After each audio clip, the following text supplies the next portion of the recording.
Jueves, 9 de junio del 2022. Meditación del Evangelio. Lucas capítulo 22, versículos del 14 al 20. He deseado ardientemente comer esta Pascua con ustedes. Comentario breve. La Eucaristía es el sacramento del amor fraterno, de la unidad y de la generosidad. Por eso mismo decía San Juan Crisóstomo, quieren en verdad honrar el cuerpo de Cristo. No consientan que esté desnudo. No lo honren en el templo con manteles de seda, mientras afuera lo dejan pasar frío y desnudez. Evangelio de nuestro Señor Jesucristo según San Lucas. Gloria a ti, Señor. Llegada la hora, Jesús se sentó a la mesa con los apóstoles y les dijo, he deseado ardientemente comer esta Pascua con ustedes antes de mi pasión, porque les aseguro que ya no la comeré más hasta que llegue a su pleno cumplimiento en el reino de Dios. Y tomando una copa, dio gracias y dijo, tomen y compártanla entre ustedes. Porque les aseguro que desde ahora no beberé más del fruto de la vid hasta que llegue el reino de Dios. Luego tomó el pan, dio gracias, lo partió y lo dio a sus discípulos, diciendo, esto es mi cuerpo, que se entrega por ustedes. Hagan esto en memoria mía. Después de la cena hizo lo mismo con la copa, diciendo, esta copa es la nueva alianza sellada con mi sangre, que se derrama por ustedes. Palabra del Señor. Gloria a ti, Señor Jesús. Reflexión bíblica. He deseado ardientemente comer esta Pascua con ustedes. Cuando llegó la hora, Jesús se puso a la mesa con los apóstoles, y les dijo, he deseado ardientemente comer esta Pascua con ustedes antes de mi pasión. Los elementos propios de San Lucas en la institución eucarística, que son los que se destacan aquí, son varios. En las narraciones de la institución eucarística, siendo fundamentalmente las mismas, literariamente se notan dos grupos diferenciados, San Mateo, San Marcos y San Lucas Pablo. El primer grupo parece representar la tradición de alguna iglesia palestina, Jerusalén, mientras que el otro representa la tradición de una iglesia helenística. Los tres sinópticos traen una mención especial en este pasaje. San Mateo, San Marcos lo ponen después de la institución eucarística. En él, Jesús anuncia a sus apóstoles que ya no beberá más este vino hasta que lo beba nuevo con ellos en el reino. El banquete eucarístico evoca este otro banquete escatológico, esta vida futura, representada en el medio ambiente por la imagen de un banquete. Pero San Lucas le da una situación literaria distinta y un sentido también algo distinto. No beberé más del fruto de la vida hasta que llegue el reino de Dios. Lucas construye con esta mención un paralelo con la institución eucarística. Con él anuncia el fin de la vieja Pascua, sustituida por la muerte de Jesús y renovada en la Eucaristía, memorial de su muerte. San Lucas pone un paralelismo para expresar su pensamiento, porque os digo que ya no la comeré más hasta que halle su cumplimiento en el reino de Dios, ni volverá a beber esta Pascua, no beberé más del fruto de la vida hasta que llegue el reino de Dios. Este segundo verso hace ver que San Lucas le da un sentido, no escatológico, como San Mateo, San Marcos, a esta nueva Pascua, sino eclesial. Este nuevo banquete que él comerá con ellos en el reino, la Iglesia, se lo suele interpretar, no en sentido metafórico, sino de las comidas que debían tener lugar después de la resurrección, y que el San Lucas, es el único en mencionar. Esta copa es la nueva alianza sellada con mi sangre. En San Lucas, por el hecho de haber puesto en este cuadro la metáfora del cáliz como parte del banquete escatológico, este cáliz es la nueva alianza en mi sangre, creó en la tradición manuscrita una fuerte oscilación. Algunos escribientes, copistas, creyendo que era una repetición este cáliz del que luego cita al hablar de la consagración eucarística, quitaron unas veces la narración del primero y otras la del segundo.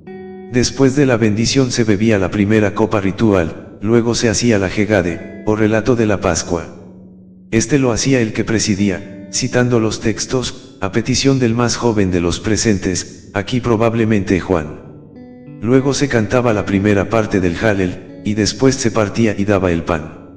Este debió de ser el momento de la consagración del pan eucarístico. Hagan esto en memoria mía. San Lucas es el único evangelista que, después de la consagración del pan, añade en boca de Jesús, hagan esto en memoria mía. Hagan esto en recuerdo mío. Pablo, en el lugar paralelo, trae esta fórmula dos veces. La fórmula es auténtica. El Concilio de Trento definió doctrina de fe que con ella Jesús ordenó sacerdotes a los apóstoles y les preceptuó que ellos y sus sucesores ofreciesen el sacrificio eucarístico. La ausencia de esta fórmula en San Mateo San Marcos se debe, seguramente, a que, procediendo estos relatos eucarísticos inmediatamente del uso litúrgico, no se creyó necesario, en ciertas catequesis, conservarla, máxime cuando les podía resultar innecesaria, ya que está implicada en la celebración eucarística, la nueva Pascua. Se ha hecho notar que esta fórmula tiene alguna afinidad literaria con ciertas fórmulas de textos grecorromanos, con los que algún personaje funda banquetes funerarios que han de celebrarse en su memoria después de su muerte. Pero esto solo indica que, no recogiéndose en un principio esta fórmula, cuando se la quiso incorporar, San Lucas Pablo la formularon literariamente acaso al modo usado en el mundo helenístico. Que se derrama por ustedes. San Lucas, a diferencia de San Mateo San Marcos, en las dos fórmulas de la consagración pone por vosotros, que va a ser derramada por ustedes. Seguramente es debido a la liturgia, de donde pasa directamente a los evangelios, y que se adapta en su enunciación a los cristianos asistentes. Esta anamnesis es, en sustitutivo de la vieja alianza, la constante renovación de este sacrificio redentor. La antigua alianza era una memoria. Pero esta era para un judío la restitución de una situación pasada en un momento desaparecido. Esto significa que cada uno, al recordarse de la liberación de Egipto, debe saber que él mismo es objeto del acto redentor, en cualquier generación a que él pertenezca. Así también, de alguna manera, la nueva Pascua Eucarística, que tiene a todo hombre vinculado a ella por el sacrificio de la cruz, no hace otra cosa que actualizar, y no puede faltar, el sacrificio redentor, al que todos están por necesidad vinculados. Aquí esta memoria es anunciar la muerte del Señor al renovar su mismo sacrificio redentor, la nueva y eterna alianza. De igual modo, después de cenar, tomó el cáliz diciendo. San Lucas es el único evangelista que dice que la consagración del cáliz tiene lugar después de cenar. De igual modo, después de cenar, tomó el cáliz diciendo. Los otros sinópticos solo dicen que la institución eucarística se realiza mientras cenaban. No es más que efecto del ritual de la cena pascual. Tenía diversas partes, pero la cena estrictamente dicha terminaba con la comida del Cordero Pascual, aunque seguían después nuevos complementos. Y San Lucas no hace otra cosa que precisar el momento de la consagración del cáliz, que fue precisamente después de comer el Cordero. ¿Acaso correspondió al tercer cáliz de vino que se bebía después de comer el cordero, y que se llamaba el cáliz de bendición, por las largas bendiciones que sobre él se hacían? Esta cena pascual judía que relata San Lucas, obtiene un nuevo sentido, al pasar a ser un anuncio de la muerte del Maestro. Jesús es el inicio de la nueva alianza. Jesús quiere fervientemente establecer la novedad de su trato con los hombres. Lucas reclama la importancia de la celebración. Estos gestos remiten a su muerte en la cruz, que da origen a la nueva alianza, la cual solo alcanzará su totalidad en el reino que viene. Jesús quiere celebrar cada día la Pascua con nosotros. El eje del relato está en las palabras de Jesús sobre el pan y el vino. Reflejan, junto con los relatos de San Mateo y San Marcos, y también de San Pablo, cómo se celebraba la Eucaristía en las primeras comunidades cristianas. Hoy se hace presente en el mundo a través de los discípulos que siguen al Maestro y celebran comiendo juntos la cena pascual y entregándose al servicio los unos de los otros, para que el mundo crea. Es así, como en nuestras comunidades eucarísticas continuamos el memorial de Jesús, celebramos la nueva alianza y encendemos nuestros corazones con el fuego de su ardiente caridad. Jesús quiere celebrar cada día la Pascua con nosotros y se nos hace presente en la celebración eucarística. Él quiere estar con nosotros, y le pedimos al mismo tiempo que se quede con nosotros. La Eucaristía nos fortalece, nos anima, nos entrega paz en nuestro corazón, acudimos a ella llenos de esperanza y la convertimos en nuestra principal celebración.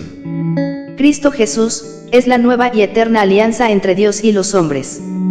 La narración de Lucas reúne los elementos esenciales de la última cena de Jesús. La cena se da en un ambiente escatológico. No es simplemente una cena más con sus discípulos sino una anticipación del gran banquete escatológico que ofrece la plenitud de su misterio y comparte la gloria del Padre en el reino de Dios. Hay todo un camino entre ese fondo histórico y la tensión hacia el reino de Dios, les dijo, con ansia he deseado comer esta Pascua con vosotros antes de padecer, porque os digo que ya no la comeré más hasta que haya su cumplimiento en el reino de Dios. Tendiendo hacia el reino, Jesús ofrece a sus discípulos este banquete, recuerdo de su presencia y anticipación de la cena escatológica, la plenitud de su misterio a través del simbolismo del pan y de la copa de vino, convertido en su cuerpo y sangre, expresión de la nueva alianza. Sobre el pan dice que es su cuerpo que se entrega por vosotros, la comida que les ofrece es una presencia que los alimenta, es el pan que forma el cuerpo, que unifica a los discípulos con Cristo Jesús y con los que creerán en el futuro. Esta nueva forma de presencia de Jesús entre los suyos por medio de su cuerpo es expresión de unión comunitaria y escatológica de los hombres conforman la realidad de este misterio. Sobre la copa dice, de igual modo, después de cenar, la copa, diciendo, esta copa es la nueva alianza en mi sangre, que es derramada por vosotros. Cristo Jesús, es la nueva y eterna alianza entre Dios y los hombres, establece una comunión para siempre. Las antiguas alianzas, quedaron obsoletas, solo Jesús abre el verdadero camino que lleva al Padre, de ahí que en su persona se centra el misterio de la alianza, por eso la ofrece a sus discípulos como herencia perpetua. Pero esa alianza es sellada en la sangre, es decir, a través de la muerte, por eso participar en el cáliz de Jesús es participar de su sacrificio, haciendo ofrenda de la propia vida por el prójimo. La Eucaristía dominical es aprender a vivir en el cuerpo de Cristo, es decir, en el sacrificio, banquete y memorial de su pasión, muerte y resurrección, para crear comunión y servir a Dios y el prójimo. Oración. Oh Jesús, que has instituido el sacerdocio para continuar en la tierra la obra divina de salvar almas, protege a tus sacerdotes en el refugio de tu sagrado corazón. Guarda sin mancha sus manos consagradas que diariamente tocan tu sagrado cuerpo y conserva puros sus labios teñidos con tu preciosa sangre. Haz que se preserven puros sus corazones marcados con el sello sublime del sacerdocio, y no permitas que el espíritu del mundo los contamine. Aumenta el número de tus apóstoles y que tu santo amor los proteja de todo peligro. Bendice sus trabajos y fatigas y como fruto de su apostolado obtengan la salvación de muchas almas que sean consuelo aquí en la tierra y su corona eterna en el cielo. Amén. Santoral. Jesús sumo y eterno sacerdote. Jesús, como sumo sacerdote, realizó durante toda la vida su obra sacerdotal, la santificación salvación de los hombres para gloria del Padre, obra cuyos postreros acontecimientos fueron la última cena, la pasión, la muerte, la resurrección y la ascensión. Hoy Jesús resucitado sigue ejerciendo su sacerdocio en la Iglesia y con ella, en especial mediante la Eucaristía, que actualiza continuamente la última cena, la muerte y resurrección de Cristo. En la Eucaristía Jesús comparte su sacerdocio con los fieles, mediante el sacerdocio bautismal, y con los pastores, mediante el sacerdocio ministerial. El Vaticano II afirma en la Lumen Gentium, el sacerdocio común de los fieles y el sacerdocio ministerial, participan a su manera del único sacerdocio de Cristo, los fieles, participando del sacrificio eucarístico, fuente y cumbre de toda la vida cristiana, ofrecen a Dios la víctima divina y se ofrecen a sí mismos juntamente con ella. Los fieles deben ser catequizados sobre sublime privilegio del sacerdocio bautismal, para ejercerlo conscientemente en cada Eucaristía y prolongarlo en la vida. La paz de Cristo Jesús viva en sus corazones. Amén.